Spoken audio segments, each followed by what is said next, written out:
Assalamualaikum, salam sejahtera. Berita tengah malam bersama saya, Muhammad Shah Musa. Proses baik pulih infrastruktur komunikasi mudah alih yang terjejas akibat banjir di seluruh negara sedang dilipat ganda dan kini berada pada tahap 60% siap. Menurut Menteri Komunikasi dan Multimedia Tan Sri Anwar Musa, terdapat lebih 800 menara telekomunikasi yang dikenal pasti terjejas akibat bencana itu di seluruh negara dan kira-kira 500 siap dibaik pulih. Selain daripada prasarana jalan, air dan sebagainya, prasarana telekomunikasi itu juga penting disegerakan.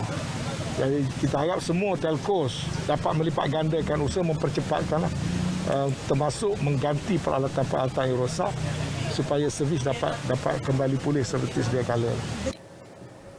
Tan Sri Anwar berkata demikian pada program bantuan pasca banjir di Pahang hari ini. Beliau berkata kementeriannya juga mengambil langkah menyediakan generator di lokasi infrastruktur komunikasi yang tiada bekalan elektrik. Selain itu, sistem pemancar mudah alih turut dipasang bagi memberi liputan sementara yang lazimnya digunakan sewaktu bencana dan kecemasan oleh pembekal perkhidmatan. Terdahulu, menteri itu yang juga penaung rumah prihatin turut mengetuai misi pasca banjir di Janda Baik, Bentong, Karak dan Temeloh di Pahang. Beliau turut meninjau sistem pencawang di kawasan perindustrian Bentong yang turut menjejaskan sistem telekomunikasi di kawasan itu. Tiada insiden melibatkan infrastruktur komunikasi yang mengancam keselamatan orang ramai dilaporkan setakat ini akibat bencana banjir. Suruhanjaya Komunikasi dan Multimedia Malaysia MCMC menerusi kenyataan media memaklumkan sejumlah 73% atau 752 daripada 1028 menara komunikasi yang terjejas telah dibaik pulih. Manakala baki 276 lagi menara masih dalam proses baik pulih. Antara lokasi infrastruktur komunikasi yang terjejas akibat banjir adalah di Kelantan, Negeri Sembilan, Pahang, Selangor, Putrajaya dan Kuala Lumpur.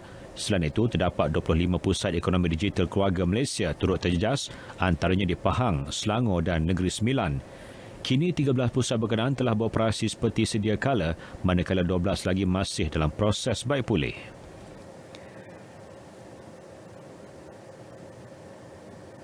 Di Negeri Sembilan, kerja-kerja menambah baik infrastruktur yang terjejas akibat banjir di negeri ini sudah digerakkan. Menteri Besar Datuk Seri Aminuddin Harun berkata, fokus penambahbaikan meliputi keperluan infrastruktur di setiap kawasan dalam negeri.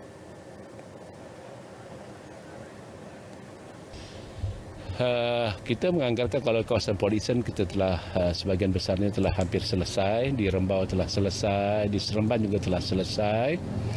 Walaupun ialah kita infra masih banyak lagi yang perlu dibetulkan. Nak kata berapa persen, kita belum ada senarai akhir. Ya. Beliau berkata demikian ketika menyampaikan sumbangan bantuan kerajaan negeri kepada penduduk terjejas banjir di Seremban. Bantuan tu daripada pusat zakat ada, bantuan NGO pun ada. Adalah dia datang dari segi pakaian, makanan. Kita orang memang sejak seminggu yang lepas ni memang tak ada masalah. Memang murah betul lah, rezeki tu memang ada. NGO ada datang, tapi bantuan dia orang cakap kalau kita tak ada rumah dia orang baru angkat pergi, so kita ada tempat nak duduk.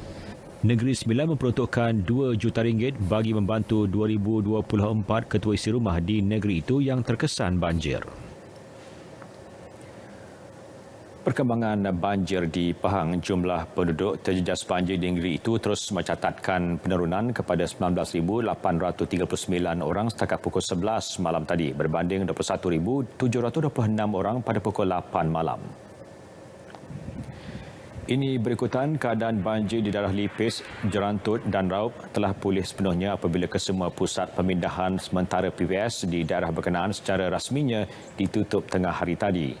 Menerusi info bencana Jabatan Kebajikan Masyarakat JKM, sehingga kini kesemua penduduk terjejas daripada 6,022 buah keluarga tersebut ditempatkan di 137 buah PPS. Ini menjadikan hanya 6 daerah yang masih terjejas banjir membabitkan Kuantan, Pekan, Maran, Bera, Temeloh dan Bentong.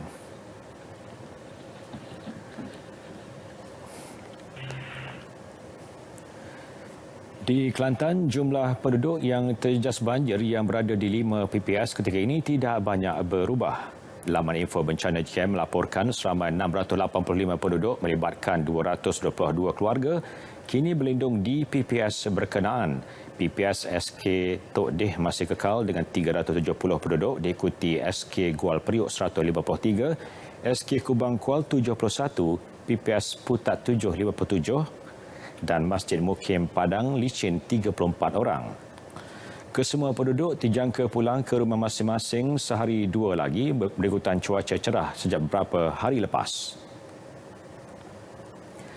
Jabatan Kebajikan Masyarakat JKM menyangkal dakwaan sebuah portal bahawa kerajaan tidak mempedulikan mangsa banjir kampung orang asli Bukit Tadom di Banting, Selangor.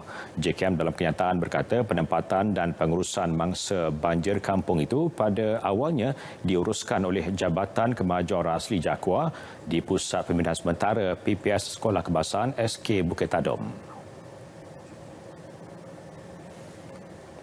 Namun katanya selepas PPS itu dinaiki air, Pusat Kawalan Operasi Bencana PKOB menasihatkan dan meminta mangsa berpindah ke PPS SK Labuhan Dagang untuk keselamatan. PKOB akur dengan keputusan penduduk orang asli untuk tidak berpindah ke PPS yang disediakan, sebaliknya meminta kekal berada di sekitar kampung. Susulan itu, Tadom Hill Resort telah menyediakan khemah untuk penempatan sementara mereka. JKM Kuala Langat kemudiannya menguruskan pendaftaran mangsa dan menyalurkan segala keperluan asas dengan kerjasama Badan Bukan Kerajaan NGO serta orang ramai. Malah penduduk terjejas terus menerima bantuan bekalan makanan dan barangan keperluan asas termasuk toto, kain batik, kain pelekat dan air mineral seperti yang diberikan di PPS lain. Menteri Pembangunan Wanita, Keluarga dan Masyarakat Datuk Serina Muhammad Harun telah meluangkan masa di PPS tersebut dan menyerahkan bantuan kepada mangsa pada 22 Disember lalu. Masih mengenai banjir, hanya satu kes positif COVID-19 dikesan terhadap penduduk terjejas banjir di Negeri Sembilan. Menurut Menteri Kesihatan Kari Jamaluddin, kes dikesan di Port Dickson melibatkan warga emas berusia 60 tahun. Kita ada satu kes positif di PD dan kes itu telah pun dihantar ke Hospital Tunku Jaafar di Seremban, ya, kategori 2. Jadi kategori 2 maksudnya gejala dia adalah sederhana, ya, tak teruk. Beliau ditemui selepas menyertai gotong royong anjuran Parlimen Jelebu di Kampung Kemin. Lebih 600 sukarelawan dari pelbagai agensi kerajaan, swasta, badan bukan kerajaan dan pelajar universiti menyertai program berkenaan.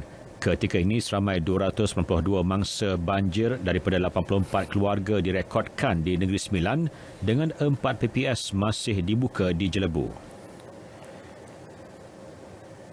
Pinjaman maksimum sehingga RM5,000 tanpa faedah. Itu inisiatif kerajaan melalui Bank Simpanan Nasional BSN yang membuka permohonan skim pinjaman MyRinggit I Banjir secara dalam talian untuk penduduk terjejas banjir bermula Isnin ini.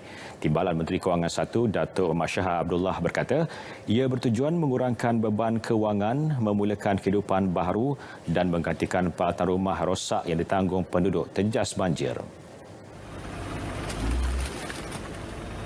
Katanya pinjaman itu juga tidak akan dikenakan sebarang faedah dan tempoh pembiayaan selama 3 tahun termasuk moratorium 6 bulan pertama ke atas pembayaran ansuran bulanan.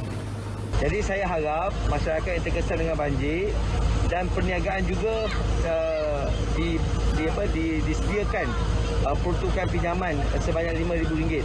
Dan saya menyeru kepada semua masyarakat supaya mempergunakan peruntukan 100 juta yang kerajaan telah peruntukkan melalui BSN untuk mendapatkan pinjaman agar bantuan pinjaman peribadi ini dapat meringankan beban mereka untuk memulakan kehidupan barulah, saya kira, dengan membeli keperluan asas yang baru.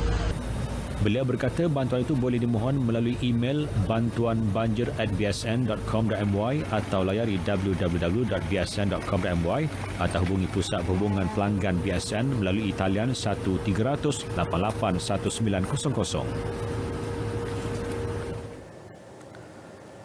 Mangsa banjir di wilayah persekutuan yang kehilangan dokumen pernikahan boleh memohon gantian dokumen baru melalui Jabatan Agama Islam Wilayah Persekutuan Jawi secara percuma. Menteri di Jabatan Perdana Menteri Haiwan Agama Idris Ahmad berkata, inisiatif itu adalah usaha untuk membantu meringankan beban mangsa banjir.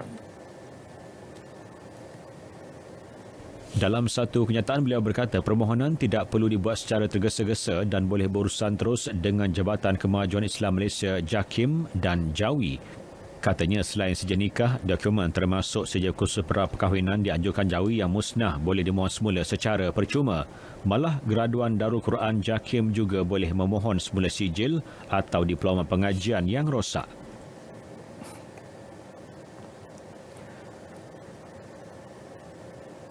Perbadanan Kemajuan Filem Nasional Malaysia FINAS meneruskan misi bantuan kepada penduduk terjejas banjir di Selangor khusus untuk penggiat seni dan kaki tangannya. Menurut Ketua Pegawai Eksekutif FINAS, Profesor Dr. Manas Ibrahim, setakat ini pihaknya sudah mengenal pasti seramai 26 penggiat seni dan 18 kaki tangan agensi itu yang ditimpa musibah tersebut. Ditemui pada program lawatan bencana banjir di Hulu Langat Selangor, beliau menjelaskan pihaknya kini sudah mengumpul maklumat mengenai individu yang layak mendapat bantuan tersebut.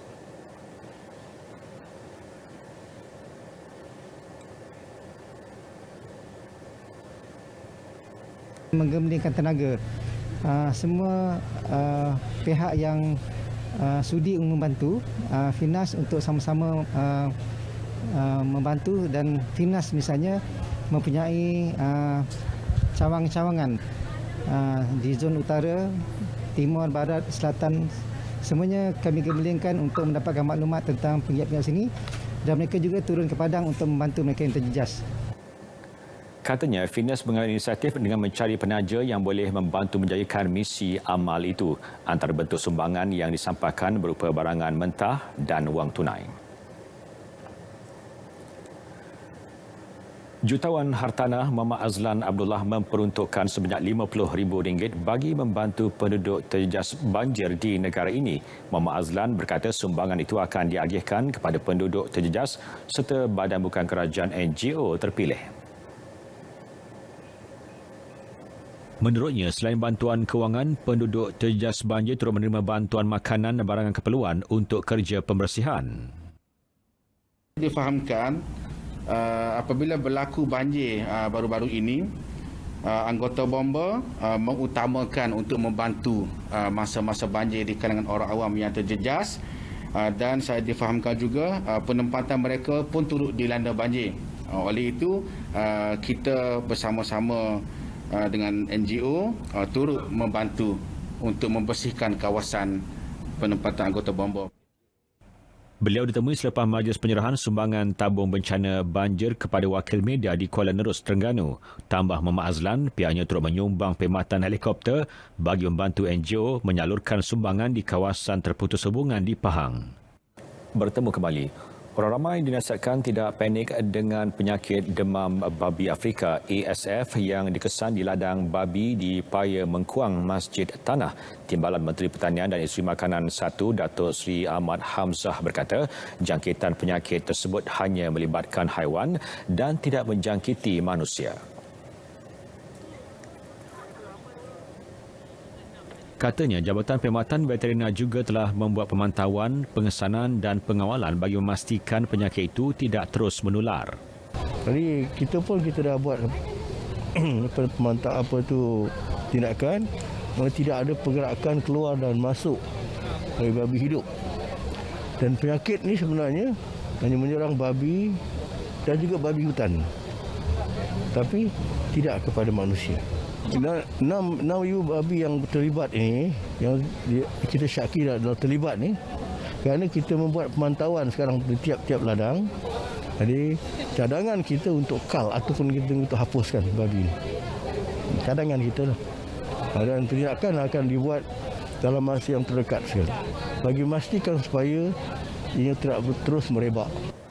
Penyakit ASF dikesan 18 Disember lalu dengan 6,000 ekor babi disyaki telah dijangkiti. Semalam, Ketua Pengarah Perkhidmatan Veteriner Datuk Dr. Nurlizan Muhammad Noor dalam kenyataannya mengesahkan 7 ladang babi di Paya Mengkuang dikesan terdapat jangkitan penyakit ASF dan tindakan pencegahan telah dilaksana. Individu yang menjalani tempoh kuarantin wajib selama 7 hari selepas pulang daripada menunaikan umrah akan diwajibkan memakai peranti pengesanan digital mulai minggu depan.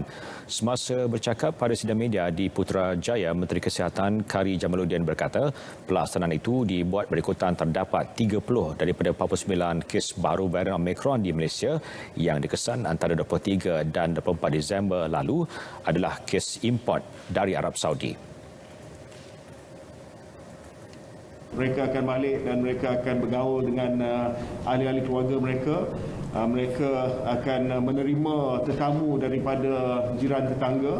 Mungkin ada yang nak salam, nak ambil berkat, tapi akhirnya salam ambil Omicron.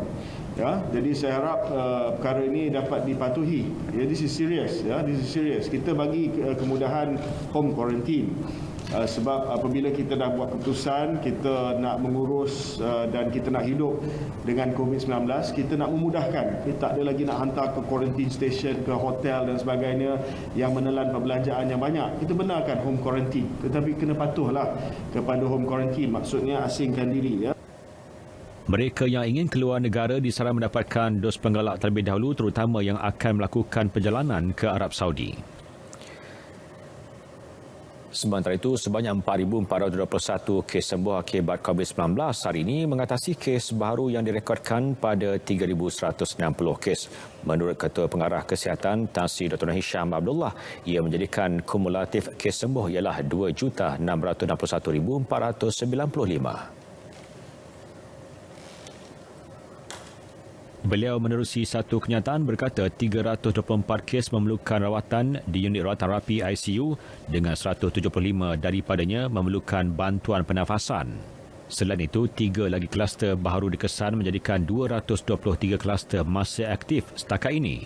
Sementara itu, bagi perkembangan banjir, Tan Sri Dr. Hisham berkata hingga pukul 3 petang tadi terdapat 409 kes COVID-19 dalam kalangan mangsa banjir. Bagaimanapun, tiada kes COVID-19 dikesan di Pusat Pembinaan Sementara PPS.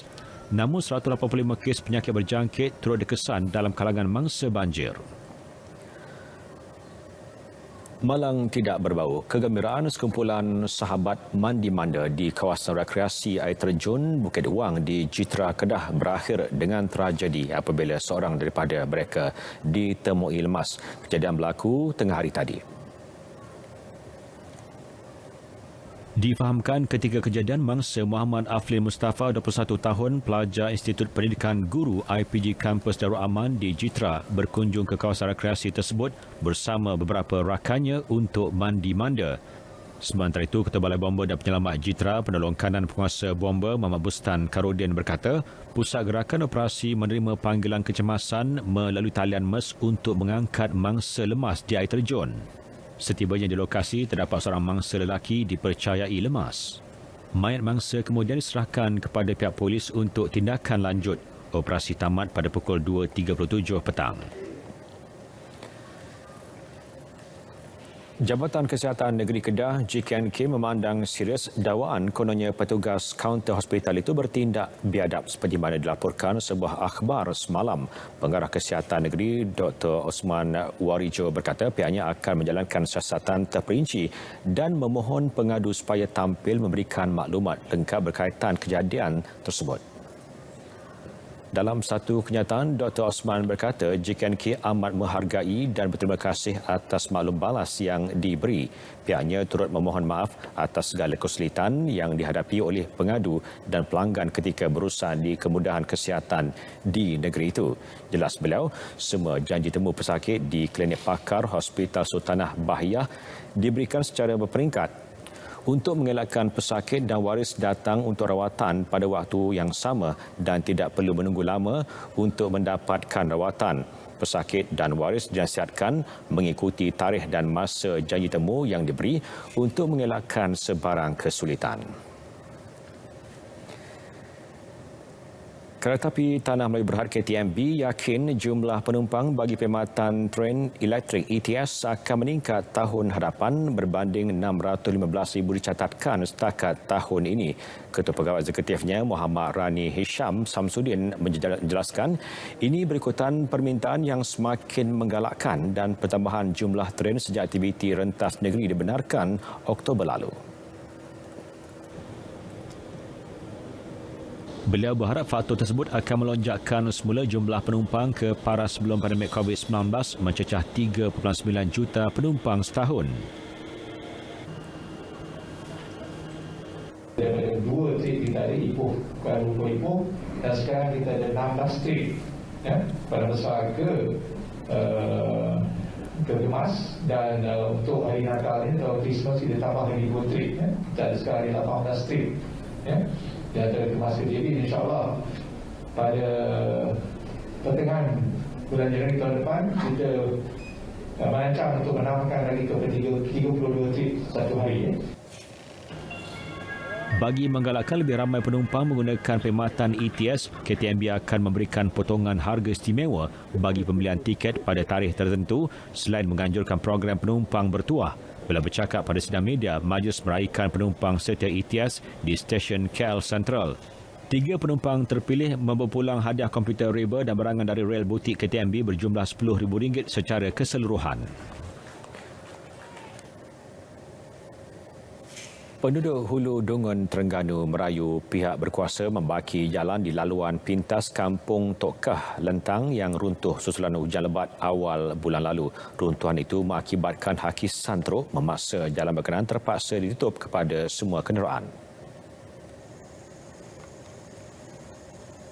Laluan sepanjang kira-kira 25 km itu sering digunakan penduduk Bandar Dungun sebagai laluan pintas menuju ke Bandar Bukit Besi dan Bandar Kuala Terengganu. Tinjauan mendapati pengguna jalan itu bimbang runtuhan boleh menjadi semakin teruk jika tiada tindakan segera diambil. Kalau musim yang sekarang ni, kalau hujan masih datang lagi, alangkah kalau yang tidak semacam tu pun boleh bila-bila masa jadi runtuh juga. Kalau dah macam tu lagilah. Macam Keadaan menjadi lebih bahaya pada waktu malam susulan jalan tersebut gelap dan boleh menyebabkan berlaku kemalangan. Ekoran hanya beberapa buah lampu amaran sahaja diletakkan di kawasan itu. Sementara itu, Pegawai Daerah dan Pentadbir Tanah Daerah Dungun, Anwar Awang berkata, kerja-kerja pembaikian runtuhan dijangka dimulakan awal tahun hadapan.